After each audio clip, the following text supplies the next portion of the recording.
গুরুজন ব্যক্তি, আমার বাবা, আমার একজন দাদু, সেই সঙ্গে আমাদের অনেক ভাই বোনেদের মা বাবা এসেছেন, গার্জেন এসেছেন।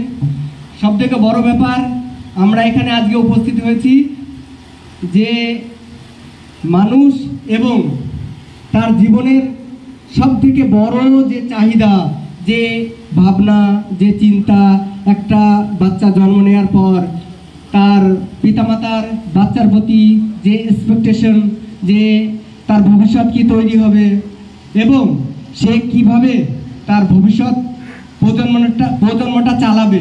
কারণ সবথেকে বড় ব্যাপার, আমরা হচ্ছে একটা রুরাল অঞ্চলের বাসিন্দা, এখানে কোনো ধরনের ইন্ডাস্ট্রি এবং কিছু নেই, যার জন্য আমাদের এখানকার বাচ্চারা ম্যাক্সিমাম সেনাবাহিনীর দিকে ঝোঁকে। আর সবাই এই বিষয়টা জানে যে সেনাবাহিনী ছেড়ে কোনো জব আমাদের কাছে এই অল্প বয়সে পাওয়া বিরল ব্যাপার।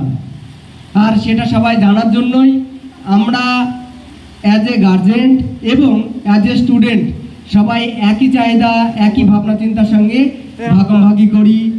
কারোর জীবন সাকসেস হয় এবং কেউ কোনো না কোনো ক্ষেত্রে হয়তো এইবার না হলে পরেরবার হবে, এই আশা নিয়ে ছুটে চলেছি।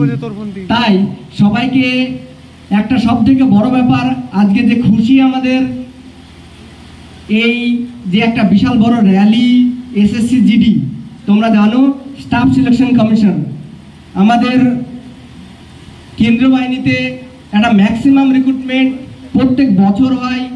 বাচ্চারা এর অপেক্ষায় থাকে, যাদের গার্জেন এর বিষয়ে এই বিষয়ে অ্যাওয়ারনেস আছে, তারা কি করে যে এবার এসএসসি জিডিতে তোমাদের প্রিপারেশন নিতে